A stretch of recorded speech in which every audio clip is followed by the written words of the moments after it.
título es Alterar la línea del tiempo. Voy a pedir la colaboración de Elvia, porque como el equipo no funciona, me coloque la siguiente diapositiva, por favor. Bien, ¿saben que el famoso científico del siglo XXI, el más conocido, ustedes saben quién es, ¿no? Albert Einstein. Y si el del siglo XX, Albert Einstein, él desarrolló, no inventó, descubrió lo que se llama la teoría de la relatividad. Y en esa teoría, él descubrió algo interesante, que el tiempo es relativo. El tiempo va a depender de la velocidad en que vaya el individuo. Para darle un ejemplo, supongamos que tenemos un par de hermanos gemelos, que la diferencia de edad puede ser, yo qué sé, unos cuantos minutos. Si uno de los hermanos gemelos fuese astronauta y se monta en una nave capaz, evidentemente eso es imposible porque no tenemos la tecnología ni la energía suficiente, pero suponiendo que pudiera montarse en una nave que pueda ir a la velocidad de la luz, el tiempo para él se dilata, es decir, se ralentiza. Y él puede viajar en esa nave y para él puede ser que haya pasado un par de meses yendo y viniendo. Cuando él regrese, en esos meses relativos para él, se encontrará con la noticia de que su hermano ha envejecido unos cuantos años más. Ahora sí, gracias. Muchísimas gracias por el equipo que tenemos. ¿Saben? Una cosa que quiero decir, agradezco mucho por el equipo que trabaja aquí constantemente, todos. Además de los que están aquí encargados de lo que se llama la logística, todos los que han formado parte de este trabajo, hasta los jovencitos los he visto trabajando, preparando una actividad especial que no nos podemos perder. Ok, continúo. Lo que ha pasado es que al ir a tal velocidad, el tiempo para la persona que va en el vehículo, que va a una velocidad casi a la velocidad de la luz, el tiempo se dilata. No me pregunten cómo funciona eso, pero la dinámica lo ha demostrado. De hecho, gracias a esas teorías, el GPS que usted tiene en su mano, en su móvil, funciona. Gracias a este descubrimiento. ¿Ok? Así que damos gloria al Señor porque nos damos cuenta que las leyes que Él creó son aún más precisas de lo que antes pensábamos. Amén. Sin embargo, este descubrimiento generó en las personas unas ansias de conocer lo desconocido o de experimentar lo imposible. Les pregunto, ¿cuántos quisieran viajar en el tiempo? A mí me gustaría, sinceramente hablando. A mí me gustaría poder viajar en el tiempo, especialmente ir a los momentos donde hice lo que no tenía que haber hecho y remendarlo. Pero sí, existe ese anhelo. De hecho, hubo una encuesta que se hizo aquí en Estados Unidos y poco menos del 30% de los norteamericanos les gustaría viajar en el tiempo. Aproximadamente unos 95 millones de personas que les gustaría viajar en el tiempo. Ahora, esta teoría también abrió la idea de que el tiempo, si pudiéramos viajar al pasado, pudiéramos alterarlo, pero la misma ciencia descubrió que sería imposible alterar el pasado. Lo que podemos quizás alterar es el futuro, ¿cierto? No tenemos el poder de Dios, pero podemos hacer algo para que el futuro sea diferente. Si yo tengo un examen mañana no, es relativo, no, dentro de un par de semanas, si yo estudio, ¿qué aumenta la probabilidad de que yo pase? ¿Cierto? Pero si no estudio, aumenta la probabilidad de que lo repruebe. Así que algo podemos hacer. Sin embargo, Dios es quien realmente tiene el control del tiempo. Y eso es una bendición. No lo entiendo realmente en ciertos aspectos porque Dios tiene una sabiduría infinita. Cómo Dios tiene que trabajar con tantas voluntades para que sus planes se ejecuten. ¿No es glorioso eso? ¿No es maravilloso saber que Dios trabaja por ti y por mí? Todas las decisiones que se toman en las oficinas de los gobiernos y de los poderes de este mundo, allí hay ángeles trabajando para ti y para mí. Yo he escuchado muchas veces que hablan de las élites que están detrás de todo. Yo no voy a ponerme a desmentir ni nada, solamente voy a decir esto: aunque las élites hagan lo que quieran hacer, hay alguien, un Dios que tiene el control de todo. Si no fuera por él, este mundo ya se hubiese destruido. Así que gloria a Dios por esa hermosa promesa que tenemos. Dios es el único en todo caso que tiene la capacidad de alterar la línea del tiempo. ¿Se acuerdan que Ezequías iba a morir? Dios se lo dijo: prepara tu casa que vas a morir. Y Ezequías le dijo: no, Señor, dame otra oportunidad. Y finalmente Dios le dice que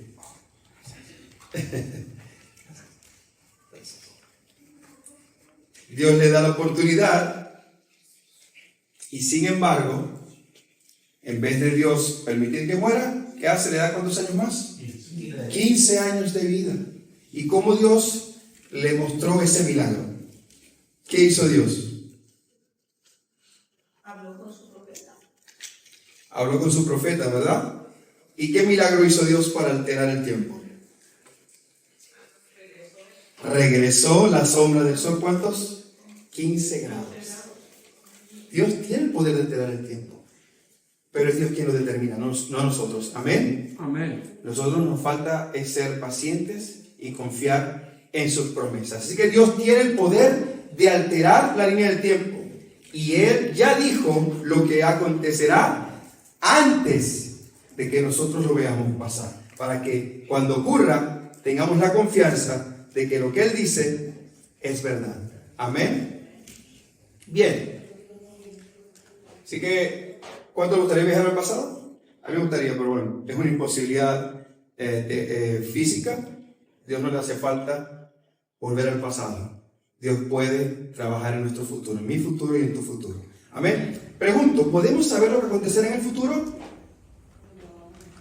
Vamos a ver qué dice Isaías 42:9. Vamos a Isaías capítulo 42, versículo 9. Isaías 42, versículo 9.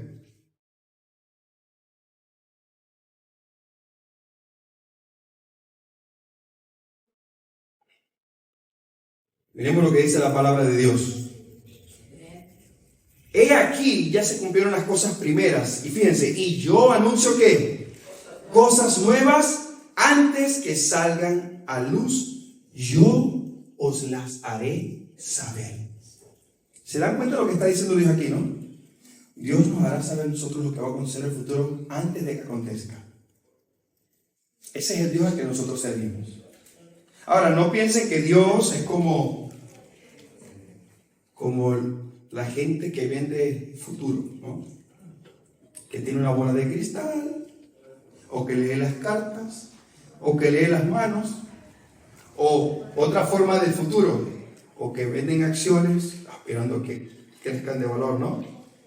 Ninguna persona en este mundo tiene la bola de cristal, pero Dios, sin bola de cristal, tiene la capacidad de saber el futuro, y no solamente que lo sabe, sino que Él promete que va a hacer, que nos los hará saber.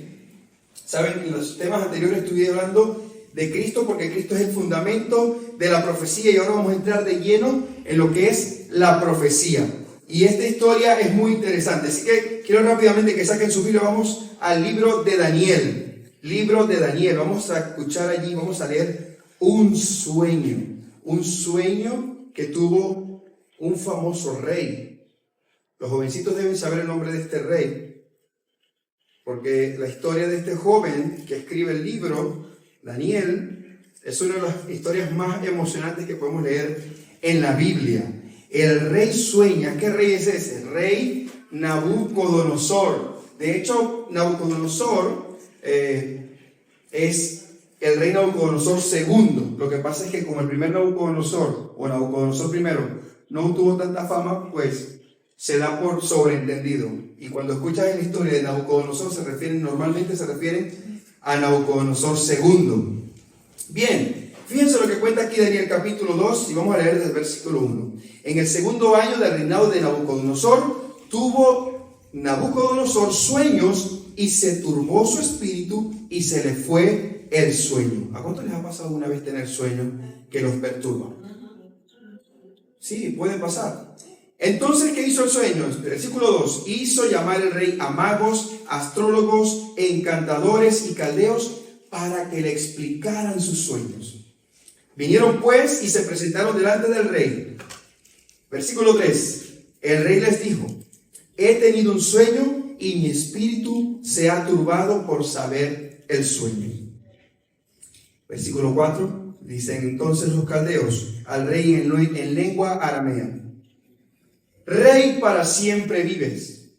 Cuenta el sueño de tus siervos y te daremos la interpretación. Respondió el rey a los caldeos: el asunto, ¿qué pasó? Lo olvidé. Pero si no me decís el sueño y su interpretación, seréis hechos pedazos y vuestras casas serán convertidas en estercoleros. ¿Saben qué es un estercolero? Donde echan justamente lo que dice la palabra. Ahí tiran basura. Es como decir el basurero. ¡Wow! ¡Qué amenaza! ¿Cierto? Pero si me decís el sueño y su interpretación, de mí recibiréis ¿qué? Dones, favores y gran honra. Decidme pues el sueño y su interpretación. Solo que hay un problema. Los caldeos no saben qué responder. Y saben que cuando Daniel y sus amigos fueron llevados a Babilonia, Nabucodonosor intentó borrar el Dios con el que ellos fueron criados. Saben que los nombres de Daniel, Azarías, Misael y Ananías tienen significados que todos aluden a Dios. Y para cada nombre, Nabucodonosor le puso un nombre babilonio, con la intención de borrar el nombre de Dios de la mente de aquellos jóvenes. ¿Saben? Satanás quiere usar el mundo para borrar de ti y de mí el sello del Dios vivo. Y muchas veces nosotros le abrimos la mente al mundo. Cuando digo abrir la mente al mundo es a los deleites del mundo. No es que no tratemos a la gente que está en el mundo. Nosotros estamos en el mundo, aunque no somos del mundo. Pero estos jovencitos se mantuvieron fieles. El rey intentó no solamente borrar los nombres, sino quiso cambiarles la alimentación. Y estos jovencitos, confiados en el Dios con el que fueron criados, viendo todas las maravillas que hizo Dios, ellos confiaron en su Dios y no retaron al rey, sino que pidieron un permiso para mostrarle a los servidores del rey de que el Dios de ellos era superior y tenía una mejor y más sabia manera de alimentarse. Qué importante es esto, especialmente en la época que vivimos hoy en día. Es muy fácil comer comida chatarra, además que es bastante económica. Y el Señor quiere que cuidemos nuestro cuerpo. Esto es muy importante. ¿Saben? Si Daniel y sus amigos no hubiesen cuidado su cuerpo, ya les digo yo que Daniel no nos hubiese escrito. Así que no piensen tampoco que es que Dios está esperando que le muestres obras para él bendecirte. Él ya te va a bendecir. Pero sí quiere que tengas fe en su palabra. Y cuando tú tienes fe en lo que él te dice, tú le haces caso. ¿Sí o no? Cuando nosotros tenemos fe en el Señor, hacemos caso. Esa es la fe que obra. Amén. Así que el rey Nabucodonosor se encuentra en abierta rebelión o en abierto ataque contra el Dios de Israel. Y el Dios de Israel se enfrenta a Marduk y su séquito. ¿Cómo lo hizo? Sencillo. Ok, él confía mucho en sus caldeos. Les voy a enviar un sueñito. Les voy a enviar un sueñito encriptado. Encriptado significa que tiene clave. No hay manera de descifrarlo menos que sepas la clave. Así que Dios le envía el sueñito encriptado a Nabucodonosor. Y dice la palabra de Dios en Daniel 2:11. Antes de ese versículo, por cierto,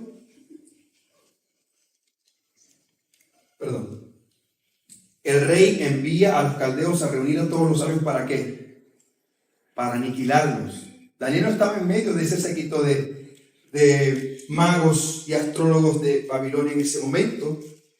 Sin embargo, cuando emiten el edicto de muerte, a Daniel lo van a buscar en su casa para matarlo. Y Daniel, como cualquier persona inocente, no enteró en nosotros, pero ¿qué está pasando aquí? No, que vamos a matar a todos los sabios de Babilonia, porque ninguno ha podido responder la pregunta del rey. Y aquí es donde Dios se levanta. ¿Saben qué es lo que me encanta de Dios? Dios se engrandece. Cuando los problemas más terribles se presentan en la tierra, Dios se engrandece en gran manera y especialmente sobre su pueblo. Porque ese es el Dios que nosotros servimos. Le muestra al mundo realmente quién es Él.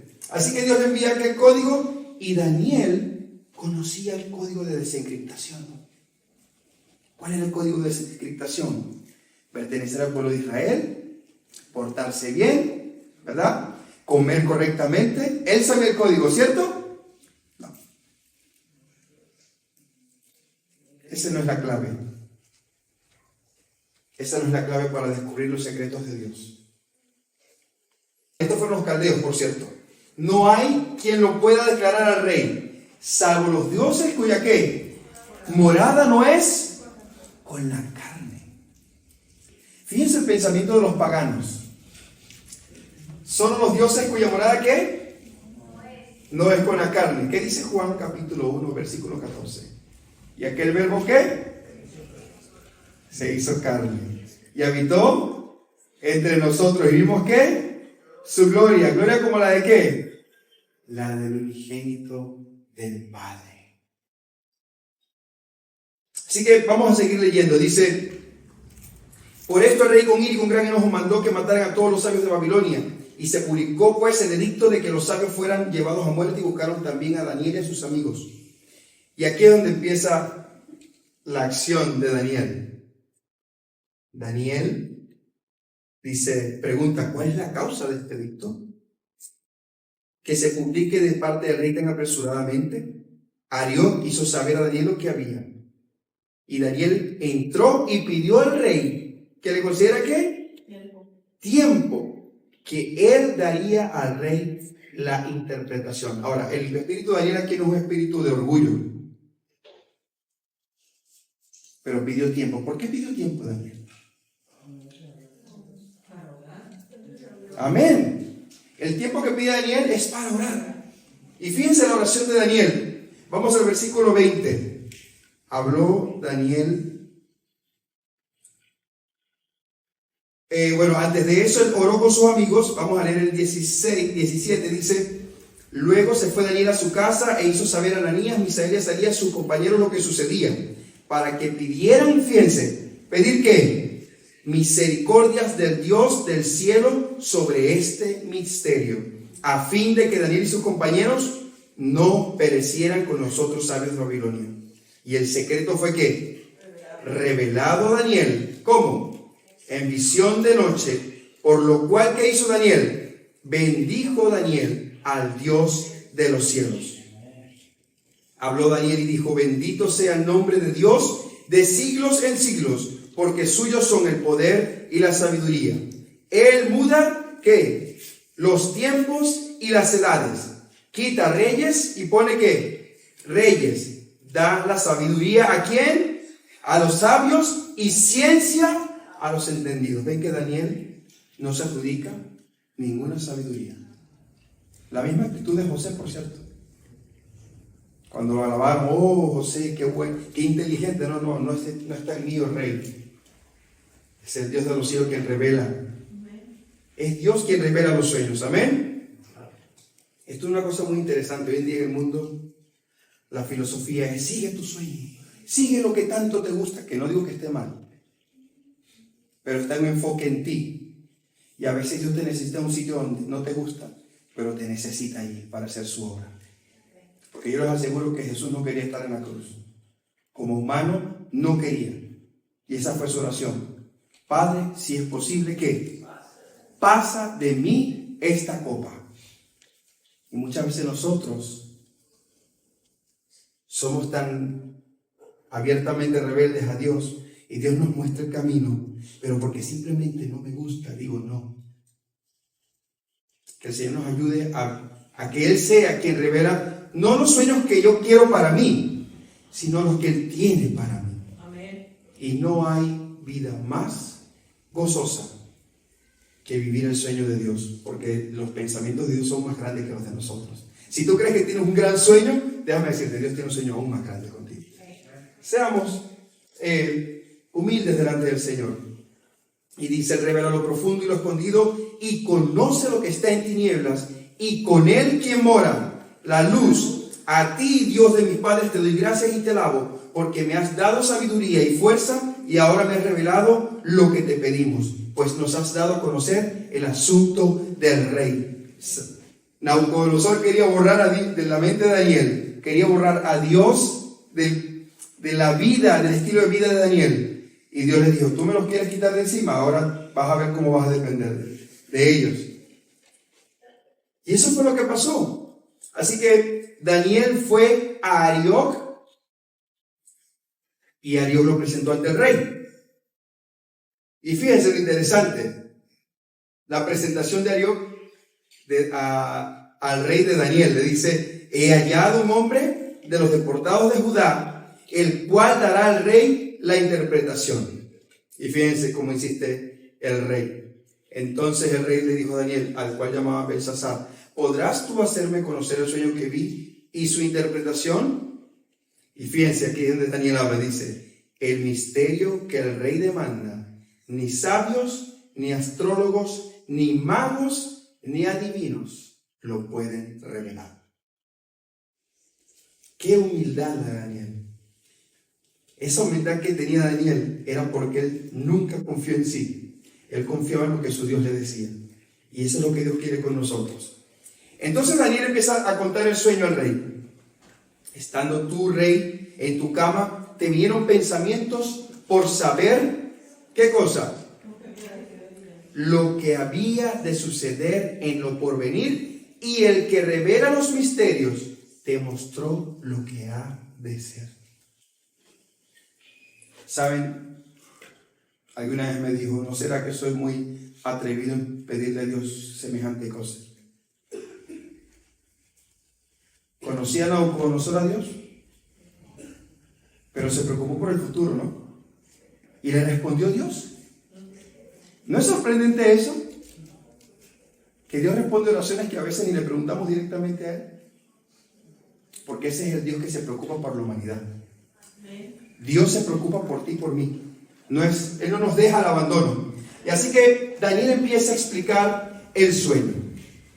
Empiezo a leer. Dice, tú, rey, veías en tu sueño una gran imagen.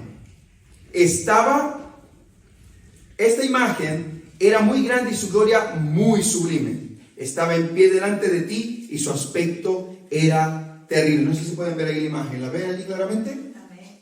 Amén.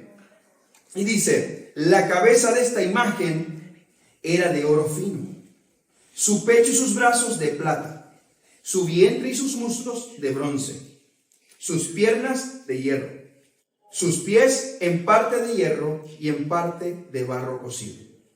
Estabas mirando hasta que una piedra se desprendió sin que la cortara mano alguna e hirió a la imagen en sus pies de hierro y de barro cocido y los desmenuzó. Entonces fueron desmenuzados también el hierro,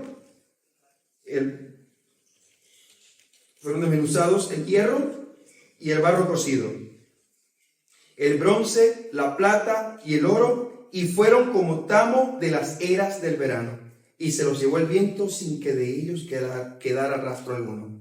Pero la piedra que hirió a la imagen se hizo un gran monte que llenó toda la tierra. Entonces tenemos la cabeza de oro, tenemos el pecho y los brazos de plata, Tenemos el vientre y los muslos de bronce. Tenemos las piernas de hierro. Y luego tenemos los pies de hierro mezclado con barro. Ok. Daniel interpreta la visión y dice: este es el sueño y también la interpretación. De él diremos en la presencia del rey. Tú, rey de reyes. ¿Está hablando de quién? Daniel está hablando con nosotros y dice: tú, rey, eres rey de reyes. ¿Por qué? El Dios del cielo te ha dado reino, poder, fuerza y majestad. Escuchen. Te ha dado reino, poder, fuerza y ¿qué? Majestad. ¿Qué les había dicho yo a ustedes que significa el 4? Totalidad. Totalidad. Eso significa que Nabucodonosor tenía un reinado completo. Y efectivamente, cuando ustedes estudian la historia, el pico más alto del gran imperio aqueménida, porque ese era un imperio llamado Imperio Aqueménida, el gran tope de ese imperio fue durante la época de Nabucodonosor. Así que Daniel está diciéndole a él que él era esa cabeza de oro. Y luego dice: donde quiera que habitan los hijos de los hombres. Estoy leyendo el versículo 38 para que me sigan la lectura. Bestias del campo y aves del cielo, él los ha entregado en tus manos y te ha dado ¿qué? Todo el dominio, o el dominio sobre todo. Tú, oh rey, eres ¿qué? Esa cabeza de oro. Así que sabemos ahora que la cabeza de oro, ¿quién es? Babilonia. La cabeza de oro es Babilonia. Pero luego sigue diciendo: después de ti se levantará otro reino inferior al tuyo. Y luego un tercer reino de bronce, el cual dominará sobre toda la tierra. Y el cuarto reino será fuerte como el hierro, y como hierro desmenuza y rompe todas las cosas, así él lo desmenuzará y lo quebrantará todo. Lo que viste de los pies y los dedos, en parte de barro cocido de alfarero y en parte de hierro, será un reino dividido, pero habrá algo en él de la fuerza del hierro, así como viste el hierro mezclado con barro cocido. Ahí está el sueño. El rey vio que cayó una piedra de lo más alto, una piedra no cortada con mano, y destruyó la estatua y lo desmenuzó todo. Bien, ya sabemos que Daniel se refiere que el imperio de Babilonia representa ¿qué cosa? La cabeza de oro. Ahora Daniel en el capítulo 7 tiene otra visión, y aquí lo que les quiero decir es: vamos a ver un paralelismo perfecto. Dios le reveló a Daniel la sucesión de los reinos venideros en 3 oportunidades. Y cuando la Biblia dice algo 3 veces, es que está haciendo un énfasis en eso. Está asegurando que eso va a ser así, sí o sí. Eso va a ser así. Así que vamos a ir rápidamente a Daniel capítulo 7, porque vamos a ver un paralelo interesante. Quizás algunos lo han estudiado ya, algunos quizás lo están viendo por primera vez. A los que ya lo han estudiado, estamos refrescando la memoria. Vamos a leer allí capítulo 7 de Daniel y vamos a ver lo que dice allí. En el primer año del rey Belsasar de Babilonia, tuvo Daniel un sueño y visiones de su cabeza mientras estaba en su lecho. Luego escribió el sueño y relató lo principal del asunto. Daniel dijo: miraba yo en mi visión de la noche y vi que los 4 vientos del cielo combatían en el gran mar, y 4 bestias grandes, diferentes la una de la otra, subían del mar. La primera era como ¿qué? Como un león. Luego sigue diciendo: y tenía alas ¿de qué? De águila. Yo estaba mirando hasta que sus alas le fueron ¿qué? Arrancadas. Se fue levantada del suelo y se puso enhiesta sobre los pies a manera de hombre y se le dio corazón de hombre. Vi luego una segunda bestia semejante a un oso. la cual se alzaba de un costado más que del otro. En su boca, entre los dientes, tenía 3 costillas, y se le dijo: levántate y devora mucha carne. En el versículo 6 dice: después de esto miré y vi otra bestia semejante a un leopardo, con 4 alas de ave en sus espaldas, y esta bestia tenía 4 cabezas, y les fue dado dominio. Después de esto miraba yo en las visiones de la noche, y vi la 4ª bestia espantosa y terrible, en gran manera fuerte, la cual tenía unos ¿qué? Grandes dientes ¿de qué? De hierro, devoraba y desmenuzaba, pisoteaba las obras con sus pies, y era muy diferente de todas las bestias que había visto antes de ella, y tenía 10 cuernos. Mientras yo contemplaba estos cuernos, otro cuerno pequeño salió entre ellos, y delante de él fueron arrancados 3 cuernos de los primeros. Este cuerno tenía ojos como de hombre y una boca que hablaba con gran insolencia. Estuve mirando hasta que fueron puestos unos tronos, y se sentó un anciano de día, y su vestido era blanco como la nieve, el pelo de su cabeza como lana limpia, y su trono llama de fuego, y fuego ardiente las ruedas del mismo. Un río de fuego procedía delante de él, miles de miles lo servían, y millones ¿de qué? De millones estaban delante de él, y el juez se sentó, y los libros fueron abiertos. Así que vamos a avanzar un poquito más adelante donde la interpretación. Ok, vamos a leer desde el versículo 17. Dice: estas 4 bestias son ¿qué? 4 reyes que se levantarán ¿dónde? En la tierra. Después recibirán el reino los santos del Altísimo, y poseerán el reino hasta el siglo eternamente y para siempre. Entonces dice Daniel que tuvo el deseo de saber la verdad acerca de ¿cuál? De la 4ª bestia, que era tan diferente de todas las otras, espantosa en gran manera, que tenía dientes de hierro, fíjense, dientes de hierro y uñas de bronce, y devoraba y desmenuzaba y pisoteaba las obras con sus pies. Asimismo acerca de los que 10 cuernos que tenía en su cabeza, y del otro que le había salido, ante el cual habían caído 3. Antes de entrar en detalles de los cuernos, vamos a hacer un resumen sencillo.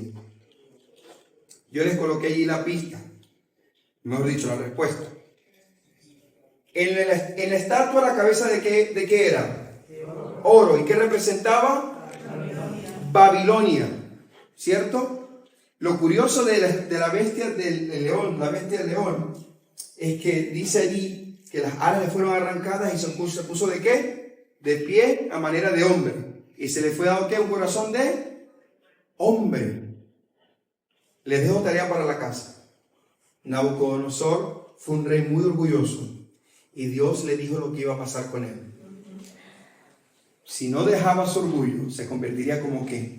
Como una bestia. Está ahí en el capítulo 4, pero es tarea para la casa, para no gastar mucho tiempo hoy.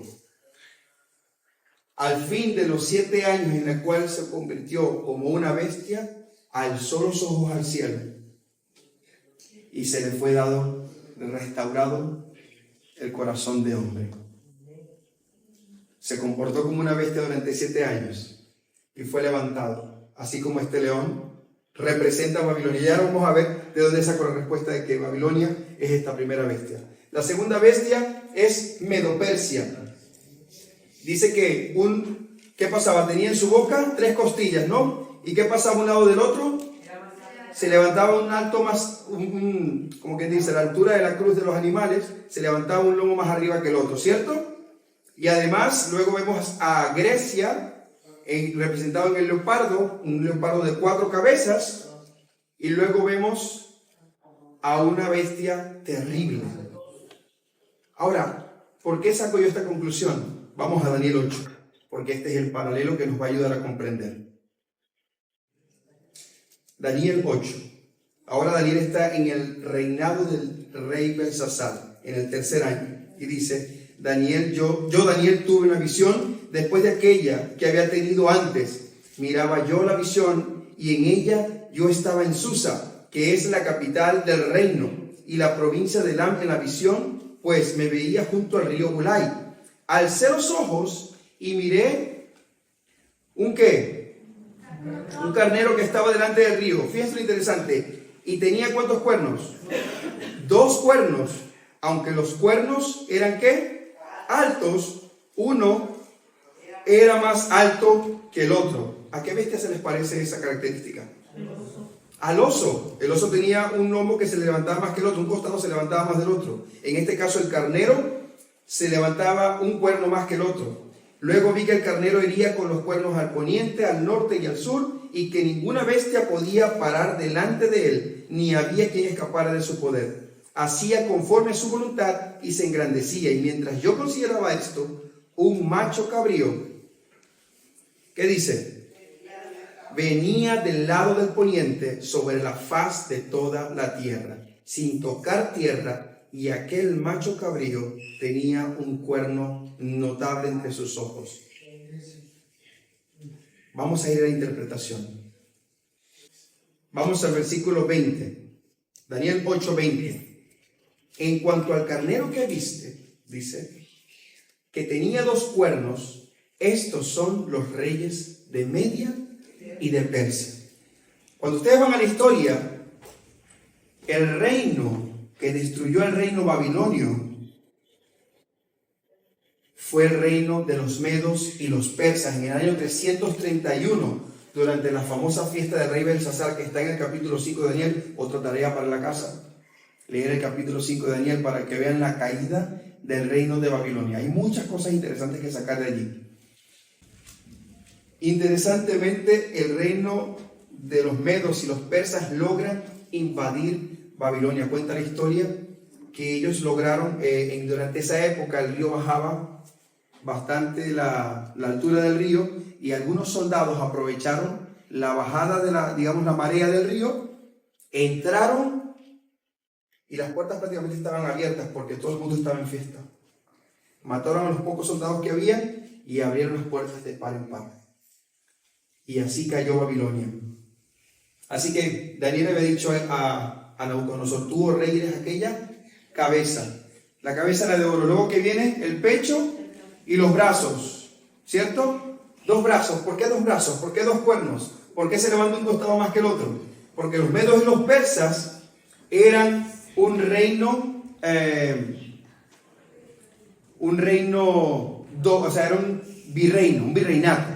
Pero quienes tenían más poder eran los persas. Perdón, corrijo la fecha, fue en el 539 cuando ellos destruyeron a Babilonia. El 331 es cuando aparece el reino de Grecia. Si el carnero representa a Medo-Persia,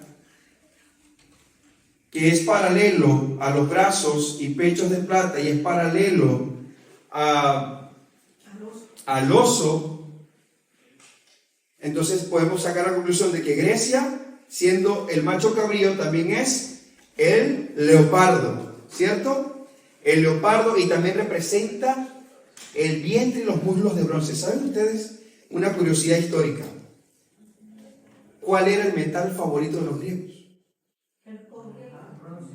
El bronce. Sus armas eran de bronce. Dios no dice cosas por casualidad. Es tan increíble la profecía de Daniel que hay eruditos, vamos a decir críticos más que eruditos. Ellos quieren poner el libro de Daniel, que el libro de Daniel se escribió 600 años después de que todo ocurrió. Porque es tan preciso, es tan perfecta la línea del tiempo, como Dios la reveló a Daniel. No una, no 2, sino ¿cuántas veces? 3 veces. Que para ellos es imposible que se haya escrito antes. Ellos se basan en su razonamiento, no en los hechos. Además, una cosa que comprueba que Daniel efectivamente lo escribió en el tiempo que lo escribió es el hecho de que Ezequiel, un libro reconocido que es de la fecha correspondiente, Ezequiel menciona a Daniel. Es imposible que Daniel haya existido 600 años después, pero que Ezequiel lo haya mencionado, y lo mencionó no como cualquier persona, sino como un hombre justo. Así que la historia ha sido perfectamente delimitada por Dios, pero porque sus agentes trabajan en su favor. Dios tiene agentes celestiales y también tiene agentes terrenales. Él espera que tú y yo colaboremos en el desarrollo del gran conflicto. Y Él llevará a buen puerto todo el porvenir de la historia. Ahora, fíjense algo interesante. Les había dicho que toda la profecía se centra en ¿quién? En Cristo. ¿Por qué estos pueblos o por qué Satanás tenía tanto empeño en destruir al pueblo de Dios? ¿Qué pasó en Génesis 3:15? Por la simiente, muchísimas gracias. La simiente, Satanás quería evitar a toda costa que la simiente que Dios ha prometido naciera. Por eso la profecía es tan importante, por eso que Cristo es tan importante como centro de la profecía. Miren lo que dice Daniel 8:25, hablando acerca del cuerno pequeño. Dice, con su sagacidad hará prosperar el engaño en su mano, y en su corazón se engrandecerá, y sin aviso destruirá a muchos, y se levantará contra el príncipe de los príncipes. ¿Quién es el príncipe de los príncipes? Cristo Jesús. Su nombre será Padre Eterno, ¿y qué? Príncipe de paz. Cristo es el príncipe de los príncipes. El problema de Satanás es con Cristo. Y tú y yo estamos atrapados en el medio. Satanás te quiere usar a ti y a mí como carne de cañón. Cristo te quiere usar como una espada viva para destruirlo. Satanás no le importa a quién se le atraviese en su camino. Cristo murió por los que están en medio estancados. Así que no te extrañe que haya una lucha en tu vida hoy. No te extrañe que a veces te veas sometido a diferentes pruebas. No te extrañe que Dios demande tu fidelidad. Porque este es un juego de vida o muerte. Y aquí ya sabemos quién es el ganador. Lo único que nosotros tenemos que elegir es el lado ganador.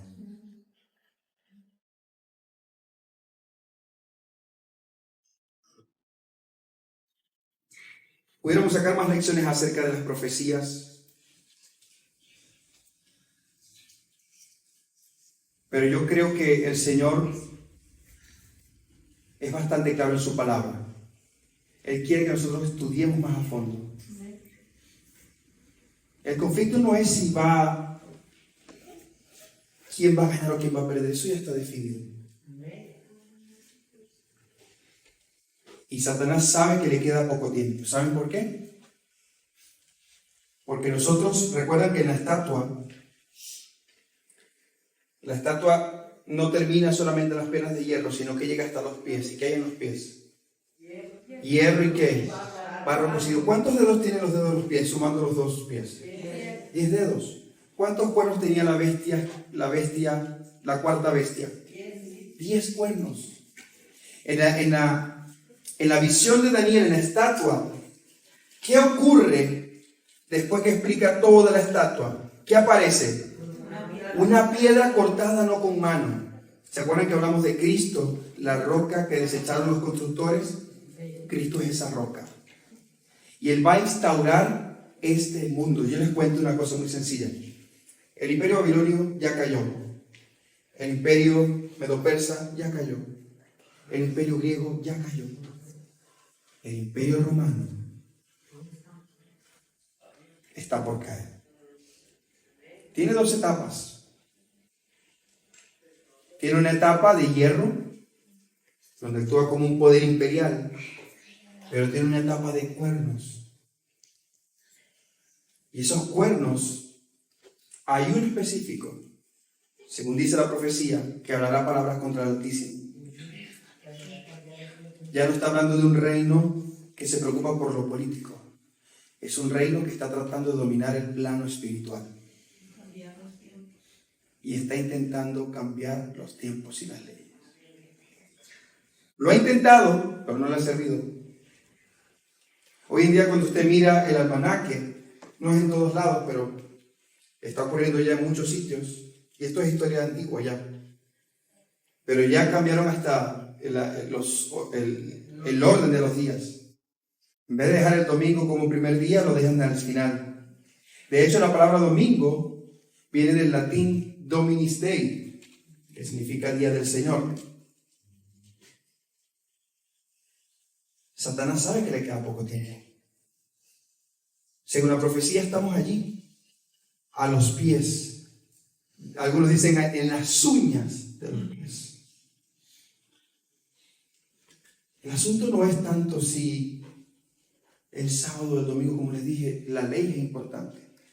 Es verdad que los que serán sellados son los 144,000 que guardan los mandamientos de Dios y tienen ¿qué? La fe de Jesús. Esa es la fe que nos va a permitir tomar la decisión por el bando ganador.